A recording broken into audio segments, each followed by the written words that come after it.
Hello, everyone, and a warm welcome to the 22nd episode of Ara the Autistic Alien. I'm super happy that you're here with me today again.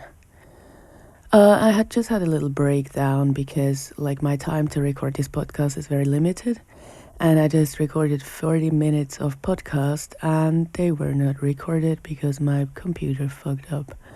So my voice is a bit hoarse today. Calmed myself down now, so let's begin again.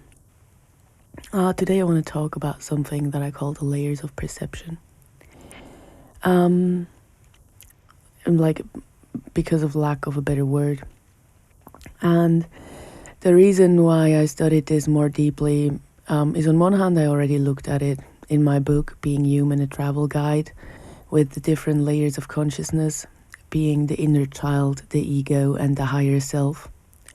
But then also, I currently face something in my life that happened a lot of times before, in different shades and manners, but it happened before a lot. So, because this is a podcast and I can't really give you a visualization or a drawing of what I'm about to tell you, I want to tell a little bit about my personal experience first, or what's going on in my life that makes me think of all these things. So, what's going on is currently that I lived in Lucerne for the past 3 years on my own, where I had a beautiful flat just next to the forest, where me and my cat were super happy because I'm at home a lot. In the Mayan calendar, I'm a dragon, and also in the Chinese calendar, so I really need a nest, yeah.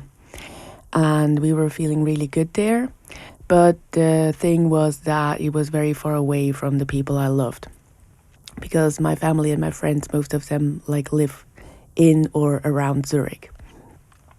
So I was thinking about moving back there, and I was looking at flats, but not really seriously. And then I thought maybe I should give it a try to live with other people again. So in the beginning of February, I moved in with other people in Cham, which is close to Zug. And I quickly realized, and I also shared in this podcast, that this house is just too old, and maybe I'm also not really suitable with my high sensitivity to live with 3 other people, and because of a lot of things. So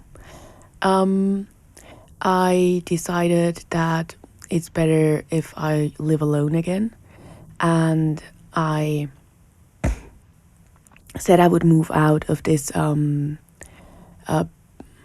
now in the beginning of August. And now I was searching for a new flat for 3 months, and I just didn't find anything. And they allowed me to stay 1 more month. That's why I'm still here. But I definitely have to leave in the beginning of September. And I still don't have anything. And, what I realized is that there is 50% is the outside, as I always say. It's that it's very hard to find a flat with the budget I have in the area that I look for it. Then also I'm self-employed, and due to the pandemic, I currently don't have a tax thing that proves that I earn enough money, because that's what you have to prove in Switzerland. But I have very good references, and I have I never had issues with paying my rent, so my papers are all fine and clear. But still, I know that compared to other applicants for flats, maybe I'm not the first choice, simply because it's not as easy to see what salary I have, because I don't have a salary. And I don't have a tax file that shows that I earned this and that amount of money in the past years, simply because due to the pandemic, I didn't in the past years. I could show them from before, but that doesn't really count. So, and I realized that that's the 50% on the outside. But what it does to me is way deeper than that. I feel like every human being feels rejected when they want to move somewhere and they see a flat that they really like, and then they don't get it. Yeah, everybody feels rejected. And maybe like people that are a bit insecure also start to tell themselves stories about not being good enough or not having good enough salary or whatever. Yeah. But with me, like I realized it goes way deeper. Like in the beginning, I was kind of okay. But now I realize like I really have like I had very severe panic attacks. I had like this very dark feeling of being lost that enveloped me. And I realized that there's just more to that than just what it does on the outside. And I know that throughout my life, that it was kind of the story that I didn't really feel welcome the way I was, just as I did in the house that I live in right now. And whenever like where there were spaces where I felt welcome, they were far away from the people I loved, like in other countries that I lived in or something. So I always returned for the people that I love. But then I never really made myself get a space close to them, but just like wherever like somebody offered me a home, because there was always this like insecurity that maybe I won't find anything. Or I realized that this hunt for a flat for me, and I think for many others, although maybe for them more subconsciously, is also a training in being rejected. Being rejected in something that you really want and that you maybe really did everything to get, and you show yourself very vulnerable, and then you don't get it. And I realized that throughout my life, I think I generally want things that I know that I can attain. I don't necessarily allow myself to want things that I don't know exactly how to attain. And just like wanting that without knowing how to get that feels like very vulnerable to me. And so I realized that this is really something that I'm training here. It's not necessarily comfortable, but it's definitely what happens. That I'm like, wow, okay, I'm really learning to be okay with that. To really want something and not get it, and still wanting something. I hope that's clear what I want to say. And so I realized, like, when I look back to my life, that, a lot of times I felt that way. That, like, the way I maybe felt like 2 months ago, that I didn't really know where to go. I know where the people were that I really loved, but I didn't really know where to settle, because usually I just based this decision on the people I hung with the most at the moment. Or maybe I just found somebody that had a room for me. But now it was more like, so for the first time, I realized, oh, okay, like there is something deeper. That this story repeats itself for like a long time now. And I always worked through some of it with every time that it appeared. But I didn't work with it the way that I work with it now since 2 months. And that's where we get into the subject of this episode. So the layers of perception for me are, and I just use these words for a lack of better terms at the moment. The stage one is perceiving. It's experiencing any kind of input. Yeah, it would correlate to the state of the inner child in my book. Then we have the next layer, which is being aware. And being aware is realizing what input we've experienced. So that would be the ego in my book.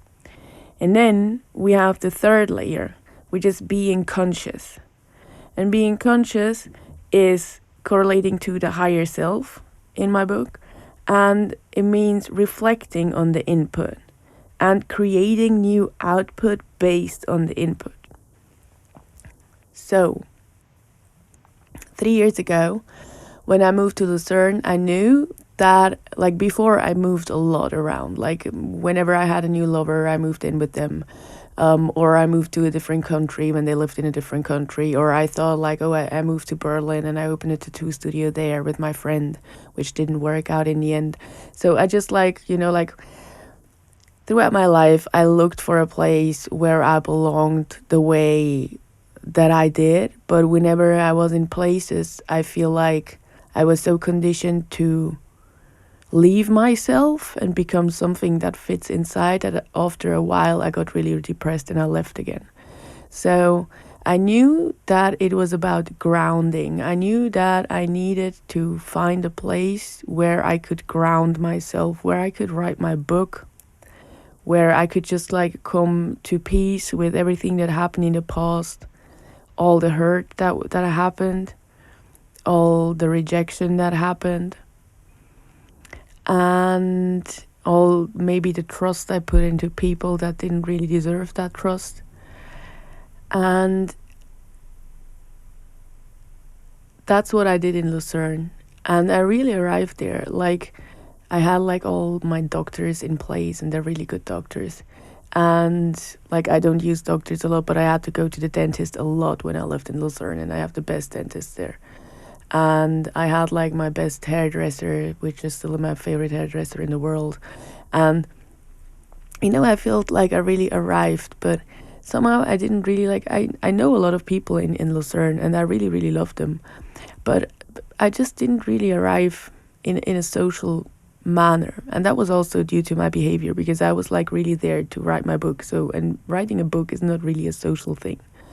So a lot of time I was just, like, working 18 hours a day in front of my laptop, and, like, every time somebody reached out, I was busy being busy, or, like, actually busy being working.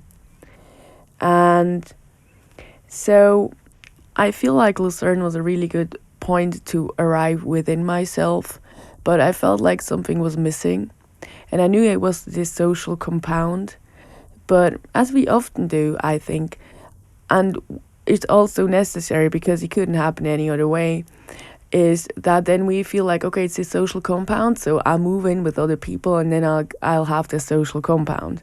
And what happens then is that we realize that we have to, like, change some things within our own attitude and maybe within our own conversation style, or, like, not, like, not adapting to others, but just, like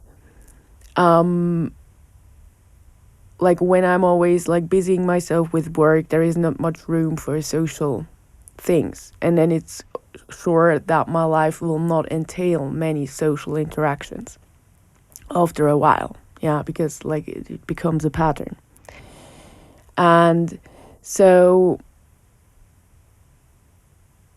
I realized that I moved in here to have more social contact. And now when that's not really happening in the depth or the style that I like the social contact, I feel even more lonely, although now I'm surrounded by people, so I cannot even really be by myself. And I had to learn that, so there was no way around arriving in Lucerne and just first arriving with myself and being able to not just adapt to others and their situations, and then going into a place where I wanted to adapt, and for sure did a lot of mistakes while doing so, and understanding that that's not possible with just anyone. I believe it's possible, but I feel like it really needs to be people that maybe have the same vibe and the same understanding of each other, and also the place has to be a match, yeah. And so I realized that this is kind of a story that repeats itself, that, like, I felt at home growing up, but I didn't really, really, really feel at home. And then I lost my home when my parents got divorced when I was 15. So that was kind of like when you maybe build your identity and everything. And so I feel for a long time I didn't allow myself to want to have a home. Because a home is not necessarily just a flat. A home is very much related to the things you do, the people that live close by, the location, like what you connect with, location wise, and all these things. So, for example, in Lucerne, for me it was all new, so I was kind of a tourist. It was very much fun because it was the pandemic, so there were not a lot of tourists around otherwise, and the city was pretty empty for Lucerne standards. And but I realized that I have such a different connection to that city than my friends have who like live there forever and like live in that city. Because me, I'm more like I'm a visitor to the city that I live in because I'm at home most of the time doing some creative things. And then maybe I go out because I have a hobby or two that I want to like do, like swimming or dancing or something. But otherwise I really like to be at home. And I just realized that I have the connection that they have to Lucerne, I have to Zurich or to Talville and like all these places that I'm now looking to live in again, which is actually funny because I never wanted to live there again. But yeah, I believe that now wanting to live there again also is connected to doing the work that I do since 2 months now. Because when I had this, like, I just looked at my life very clearly and understood that, okay, like on one hand, we can look at it from the shamanic perspective that when, like, for sure, everybody is triggered and feeling unrooted when, or uprooted when they don't find a home, yeah, and they don't know exactly what's happening in a month and where they will live. But I also realized like the fear and the very much emotional havoc that came with it was very much related to like my root chakra not really being in place, of that story actually having repeated itself with me finding a place in Lucerne, but it didn't fit all the matches. So again, it was very, very good for me on some sides, but not on all. So, and now finding this place here where I again feel I have to change very much to fit in, but it's good that I don't change, but decide that I will move on, which I like really thought was an act of self-love and self-care, which it was. And now ending up in this fear of like actually ending up on my mom's couch and not being able to record a podcast anymore and not being able to work anymore and just like having everything on a halt, and me that needs a nest so much just being having everything that means so much to me put away in a storage, and I realized that I can't necessarily change that because it's the 50% from the outside. But what I can do is I can change the story I tell myself about it. And here we are at the 3 layers, like the first mode of just like perceiving, experiencing any kind of input. Most of the times we do that for a couple of times, so over and over and over again. Yeah, and no matter what that pattern is, it can be that you have like these very deep relationships, but they don't last very long and you have a lot of them. Or you cannot keep a job, or or like with me, you move around a lot. And it's at what I call like, and I don't mean this in a evaluating way, the dissociated mode. It's like when things are happening, but you still have to be dissociated because they're still happening. And then at some point, there comes the being aware mode, which I would say came with me like some time ago when I got divorced, maybe at 30 or something. That realizing what input we've experienced. So realizing that, fuck, again, I left my whole life for a guy, and it was very good, but like we had a very good time, but now I actually kind of lose everything because I lose my home and I work at home. So when I lose my home, I lose my work too, and I lose my husband and everything. So that was at 30. So that's when I realized what input I've experienced and started to really work on that. Yeah, working on arriving, as I said, on grounding. And that's, as I said, that the second layer of being aware, which I also call the victim mode. It's the ego. Yeah. So what's now happening, for example, is that Like, I believe that nobody at 35 really prefers to live on their mom's couch with their cat. Um, but sometimes my ego is really like telling itself a very stupid story about this whole thing. And then it's like still in this victim mode towards the situation. And like it can be, it's a fucked up situation and it doesn't feel nice at all. Um, but then comes the third layer of being conscious. And I believe that with this certain subject, like just with this sense of belonging, I believe that now, like already 3 years ago, I did that. And now that's what's happening again too. Is the being conscious mode is reflecting on the input, creating new output based on the input, which in this situation means that I realize now, oh, it's the same subject again. Oh, where do I want to live? Oh, where do I want to go? I feel uprooted. I don't know where I belong. I feel like all the places I want to live in I will not find a home there because I'm not good enough. I'm just not enough of anything and I'm too much of all the other things, yeah? Because I work at home. So, like all these stupid little stories that like with somebody that doesn't have a minority complex or whatever, they wouldn't even think of these things. For them it's just normal that like whatever, yeah. Like I don't have a proof of salary. What's that your problem? I can pay my rent, But my attitude is like, oh, please take me. I know I don't have a proof of salary, but I promise I will always pay the rent, and I will. But it's like this, yeah, just like making yourself smaller than you actually are, no? And reflecting on that and becoming the observer and realizing that, oh, this does so much to me on an internal level that it doesn't do to other people. As I said in the beginning, everybody would feel rejected. Everybody would feel vulnerable in this situation. But they wouldn't take it so much internally as to say, like connect it to their own self-worth or the worth of their work or the question if they belong. That's like, and when we become conscious and we arrive at that third layer of looking at a subject,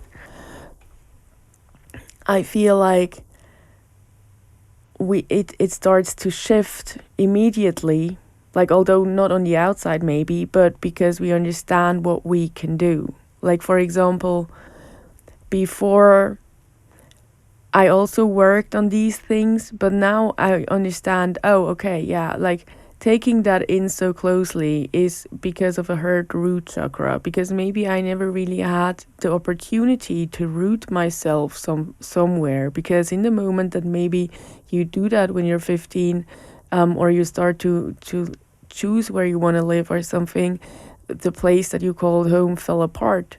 So you don't really know how that works. And then you understand, or you go through all these phases and you understand how many times you maybe uprooted yourself for others or being with others, like now again.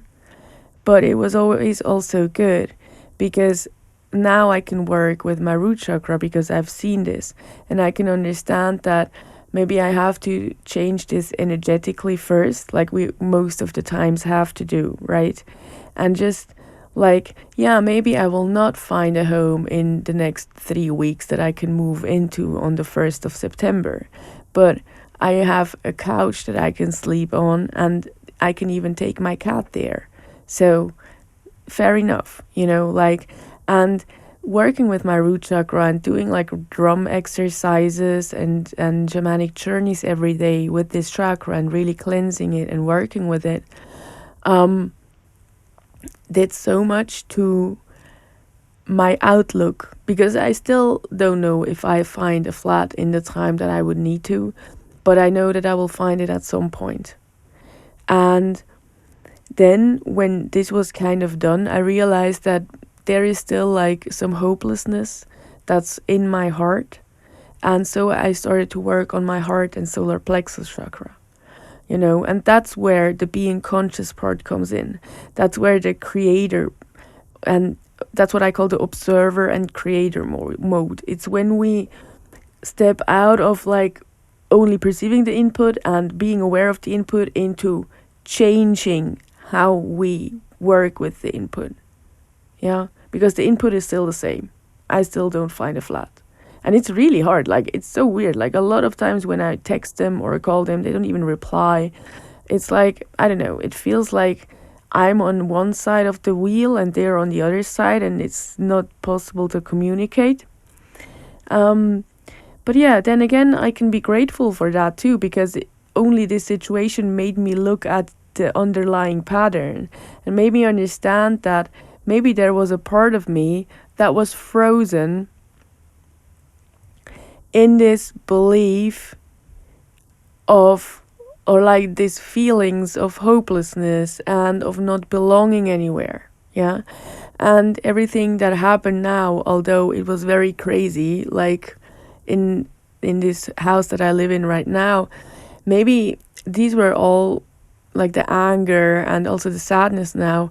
Maybe they were all emotions that I wasn't able to feel when I lost my home, and or like perceptibly, like we still lived in the same house, but it wasn't the same anymore when my dad moved out, and like everything changed from that moment onwards. And so maybe I needed to go through this rage and this sadness, and it only was able to emerge once I was living in a house with other people again, which was kind of like the situation I had as a child. So this was maybe what triggered that to come up. And what it actually was that happened here was a release of all of that. So I really feel that maybe, because I even said that, I believe, in his podcast, that I really don't recognize myself. Or now I do, like, because now it's all a bit settled. But at some points, I really didn't recognize myself from the way I behaved, the way I spoke. And maybe it was really this part of me that kind of froze when I was 15 and didn't like live, because we know that I didn't really have this rebellious phase. I smoked tons of weed, but otherwise I didn't really rebel in any way.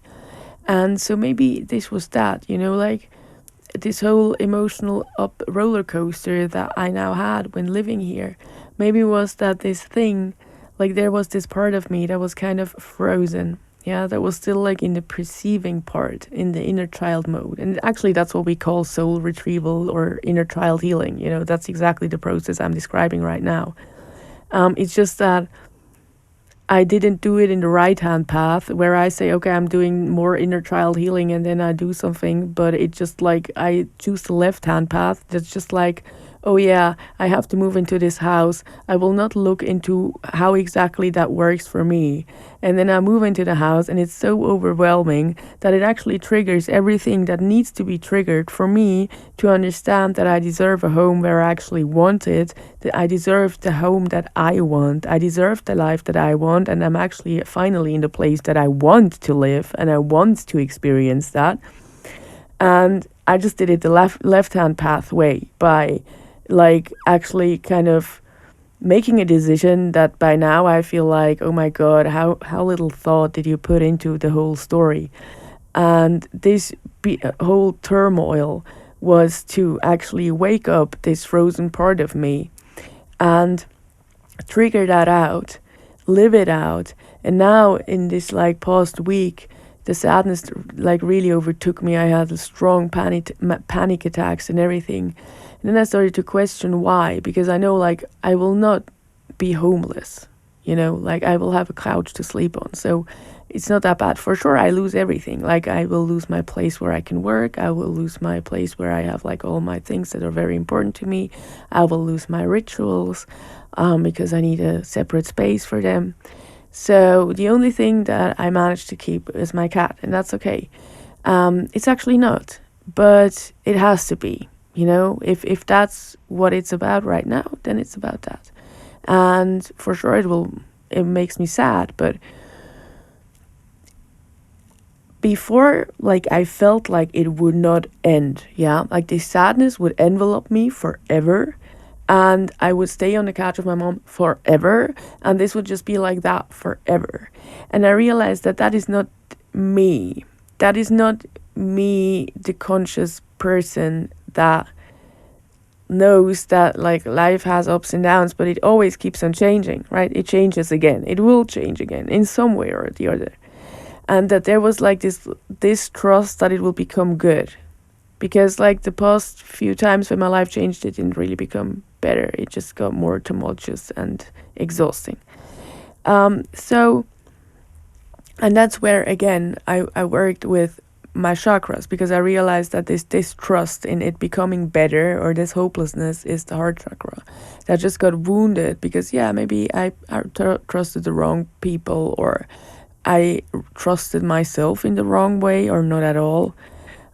So yeah, that's just, I realized that there was this part, this like massive sadness that enveloped me, that wasn't really part of me, or like it was, but it was still like kind of this part that was frozen and that didn't really realize that now things have changed. So I meditated with this part, and I shown it what my life is about now. And I've shown it that, look, even if I have to put all my things in storage, even if I have to live on my mom's couch for I don't know how many months, the things I've built cannot be taken away from me. Yeah. I will be able to record this podcast somehow. It maybe be a little bit less good quality, but I will be able to do that. I will be able to keep Enzo Elia alive. I will be able to tattoo somehow. I will be able to make my art, although it will be super exhausting and not the way I want it, not the way my ego wants it. But I have the resources now to face whatever, Maybe not that whatever will make me super happy, but I have the resources to deal with whatever. And that's the main difference to being lost at 15. That's the main difference to not feeling at home as a child, or feeling at home but not at home. That now I have the resources and I know exactly what home feels to me, because I have this blueprint from Lucerne. Now I just have to bring this blueprint to somewhere around Zurich, because I don't even want to live inside the city.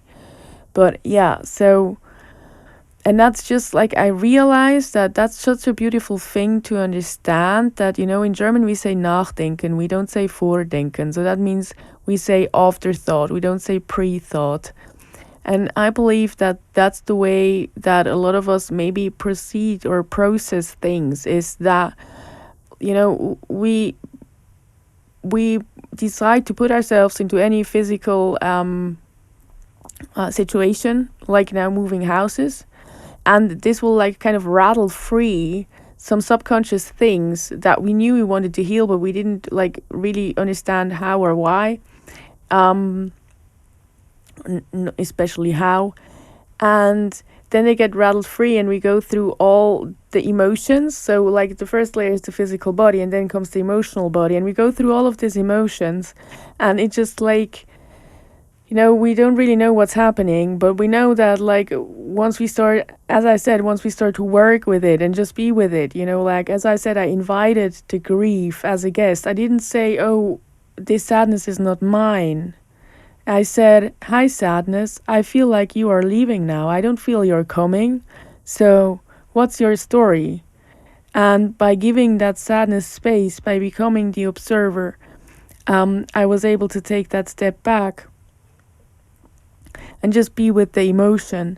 And then at some point, it could like release itself. And now I understand what happened, because now it gets into the mental body.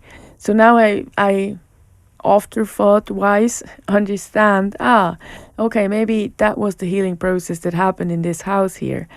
And then my vision can change. Where before I was maybe still caught in something like the victim mode, And I'm like, oh my God, why is this happening to me? Or why is this happening to the other inhabitants of this house? And it will never become better. Then when the mental body understood what was happening, it also understands that there was no other way that this could have happened, and it had to happen that way. And it doesn't change that I still don't know where to live in a month, but it changes the outlook. So the astral body, the vision also changes, because I was able to understand at the end and then adjust the vision and understand that why should I not belong? Now that I'm like, that's the most funny thing about it. Once these things are integrated, once these frozen parts started to move and they maybe spill all over the place because they're 15 and they don't know shit, and then they slowly come up to where we are right now. Then you suddenly are, oh, now what was that story all about that I told myself subconsciously? Why should I not belong? I mean, for sure, it's also like realistically, why shouldn't it take time to find what I really want? And that can take time, especially like in this market at the moment. But suddenly you're like, okay, no, that's not true. And you really integrate this part. And, like I believe that these layers of perception, or we can also, maybe a better word would be the layers of integration. Yeah. And we could call that life integration, the integration of all life that we have, like all experience that we have. I think that's a good word. Layers of integration. Is, as I said, a dissociated mode where we just experience any kind of input. And then we have the victim mode. And as I said, it's not evaluating. Realizing what input we've experienced. And then we have the observer and creator mode, where we reflect on the input and we create new output based on the input. Yeah. So by all the input I had, I understood that my heart chakra and my root chakra are wounded. So I worked on that. And that was the new output I created. And I strongly suggest that this happens with all our experiences, like with everything that maybe got left behind at some point, every story that we tell ourselves that is maybe like putting ourselves down or making ourselves smaller than we are, or even making ourselves big and bigger than we are. It all is about arriving at the now with these things. And I believe that meditation can do a lot, because it's about the reflection of what is actually below the surface of the input right now. And as I said, I really believe that, with all maybe the traumas or even the layers of conditioned self that I talked about 2 episodes ago, it seems that we are going through that process where we live a thing. Yeah, that's the perceiving mode. Then we realize what we lived. Most probably we would then just want to have the total opposite of what we've lived. Yeah, that's the ego, that's the victim mode. Oh no, I want the total opposite. And then at some point we understand that when we just fight it and just don't want to be that, then it will never go away. Plus it's still a part of our story and it's still part of us. So, and then we start to understand that that's with me, I decided that I want to arrive now in Lucerne. And that's a beautiful thing. But then again, I wanted to arrive in a place that I didn't know before, where I knew some people, I know some people everywhere. But looking back now, I think it's kind of a funny thing to arrive in a place that you don't know. And I think it was good for me to kind of get away from all the stories in Zurich, and especially from all the drugs in Zurich. But then again, they're in Lucerne as well. It really depends on the circles you hang out with. And it was now that I understand the concept deeper, I understand that okay, that was still it was good and I needed that, But now, like, the full arrival will happen when I actually choose that I deserve to be enough to arrive where my people are, and arrive in the flat that I have that's close to the people that I love and that I want to spend time with, and that's close to the things where I can actually do my hobbies and do my things that make me happy. Yeah. And still do my own things, like being creative on my own and all that stuff. So that came like, I feel like I realized what I've lived and became really aware when I moved to Luzerne. And I wasn't in a victim mode anymore. I created this home.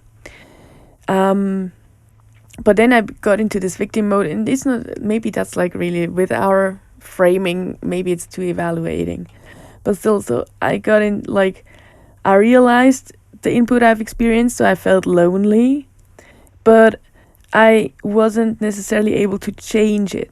I went outside, yes, but I wasn't really able to change it in some way. And now coming here and being confronted with a lot of things that maybe even fed into, like, no, they surely fed into me not being able to socialize normally in some ways or the other, made me become really conscious about the problematics. Made me really conscious and made me reflecting on the input and finally creating new output, in the sense of not just finding a new home on the outside, but creating the home on the inside that is like, okay, even if I, like, on the outside lose everything right now, I can rebuild it within the second that somebody hands me over the keys to a flat. So it's not lost. I can just put it away and I can rebuild it, and I also know where I belong now. So I'm so many steps ahead of, like, all the times I went through this process subconsciously. And what I also realize now that I look at it is for sure that, I think we tend, maybe when we're in the perceiving mode, maybe we tend to other people to answer the questions. And the deeper the layer we take, the more we understand that we are the only ones that can answer us these questions. Because nobody else can answer for me where I belong. I mean, I did that for a ton of years, and it just made me very uprooted, because I just lived with the people all the time, and they still have the places that they belong to, but I never really belonged there because it was their place to belong to. And it's so easily said so easily, that, yeah, you just have to belong to yourself. Oh, you just have to find your home in yourself. But that's not easy, especially when you have this minority complex, or you, like, grew up in a world where you were too much or not enough and so on, So it takes a lot of time to reclaim this. And I always felt it was a little bit of a curse that now I have to know everything for myself. And I'm, like, a very free person that generally likes to make their own decisions. So I can only imagine what it must be like for others. Like, I totally understand the need for somebody else to tell you what's good and what's not good, or what's right and what's wrong, or where you will belong and where not, But then in the end, like, I was the one that had to reply to that question. So although maybe I will not live there by the time I wish I would live there, I still actually do, because I will live at my mom's. So I manifested it, just not maybe in the way I wanted it. But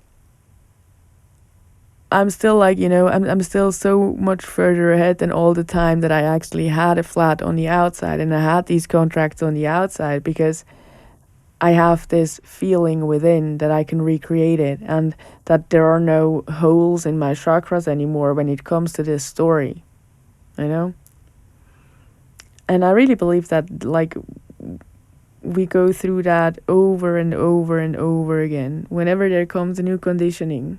Sometimes we're aware. Like, for example, like, I can give you other examples. Like, when I'm in a dissociated mode, for example, with food, I'm still, like, working so hardcore on having a normal eating behavior. And it's the most difficult thing for me. And I know it's very easy for all other people, or for a lot of other people, but for me it's really, really difficult to eat normally. Like, I forget. And then I don't have appetite. And, like, there is this whole thing with it. And I understand that now, I'm already being aware. I'm not in a victim mode, but I'm being aware like why it's happening, and like it takes so much work to like really being conscious about it and really creating a new input. So like now I have these tricks where I write on my fridge what I have for food. So it's from a friend. I really hope it works. But yeah, so like I believe like it's with all the things that maybe we have like these behaviors that maybe are not really good for ourselves, or conditioned, or like for some people it maybe even feel like, for me sometimes it feels like for the first time in my life I have a physical body, because I suddenly like to do sports, and I suddenly like to eat more than I did before. I still don't do it. That's the fucked up thing, but I like it better. And then maybe some people that have like been like, let's say, in a dissociated mode with their emotional body for a longer time, they may feel like for the first time in their life they even have emotions, and they need like time to piece together what is an emotion, or like what is that, an emotion, or is that something else? Yeah. And then I realized I met a girl in Peru that didn't have thoughts like I have them. She didn't have this constant voice in her head that was talking something. She just didn't have that.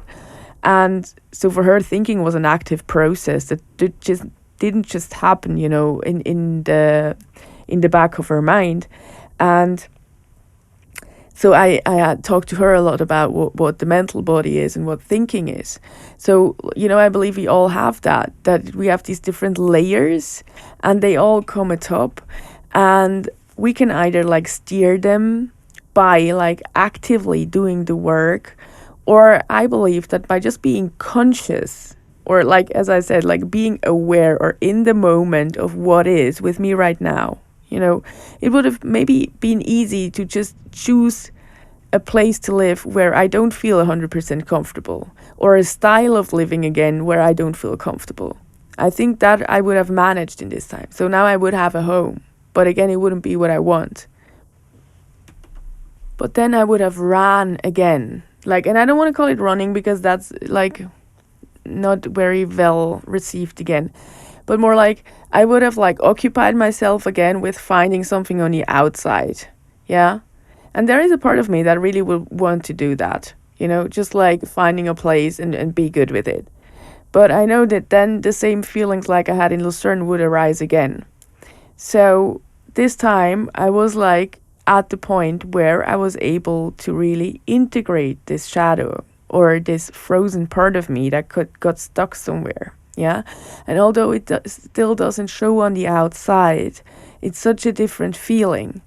And also this very strong sadness slowly goes away, because I'm not taking the situation personally anymore. And I'm not telling myself the story anymore that I'm too much or too little to belong. But I'm also telling me the story of the earth, that things just sometimes take time. And I believe that the more patient we can be with being in the process, no matter, it still horrifies me to not have a home in 3 weeks. But being in that process will be so much more rewarding than just searching for an answer on the outside and then getting it and understanding that it wasn't really the answer.